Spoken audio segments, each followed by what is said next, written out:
দিনাজপুরে বীরগঞ্জে দারুল হাদিস ইসলামিয়া একাডেমি মহিলা মাদ্রাসা থেকে লুকসানা আক্তার নামে এক শিক্ষার্থীর ঝুলন্ত লাশ উদ্ধার করে বীরগঞ্জ থানা পুলিশ।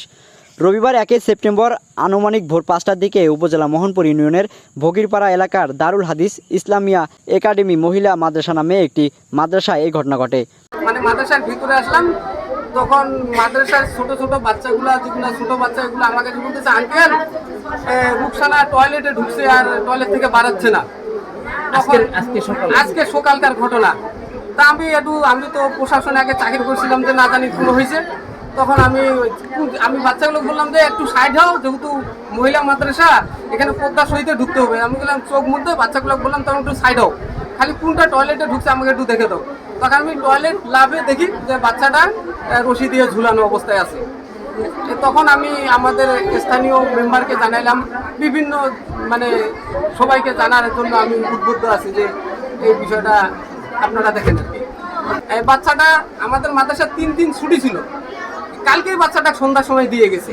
মেয়েটি পার্শ্ববর্তী খানসামা উপজেলার ভেরবেরি ইউনিয়নের বেলপুকুর গ্রামের এজাব আলীর মেয়ে। ঘটনার পর পুলিশ লাশটি উদ্ধার করে ময়নাতদন্তের জন্য দিনাজপুর মেডিকেল কলেজ হাসপাতালে প্রেরণ করে। এ ঘটনায় থানায় একটি অপমৃত্যুর মামলা দায়ের করা হয়েছে।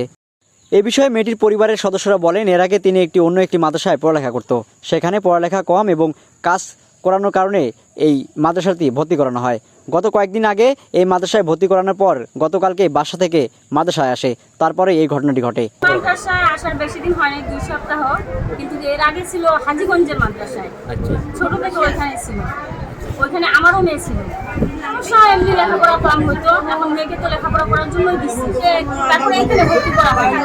এখন এখানে কালকেই মেয়েটা নিজেই বলছে যে আমার তো মাদ্রাসার ছুটি শেষ, আমাকে মাদ্রাসায় রাখি আসে। কালকেই বিকালবেলা এখানে মাদ্রাসা ওই মাদ্রাসার সমস্যা হয়েছিল, কাজ করাইতো মেয়েটা, কাজ করাইতো আর লেখাপড়াটা সঠিক হইতো না।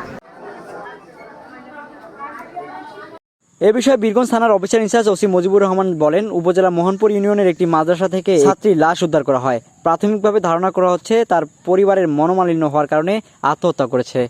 হ্যাঁ, আত্মহত্যা করছে আজকে সকালে। প্রাথমিকভাবে যেটা পাওয়া গেছে সেটা হলো যে আগে পড়তো খানসামায়, ওখান থেকে বীরগঞ্জে এই মাদ্রাসায় 10 নম্বর ইউনিয়নে এইখানে তার ঠিক করাতে সে মনক্ষুণ্ণ হয়ে এই কাজ আত্মহত্যা করছে। এটা প্রাথমিকভাবে পাওয়া গেছে।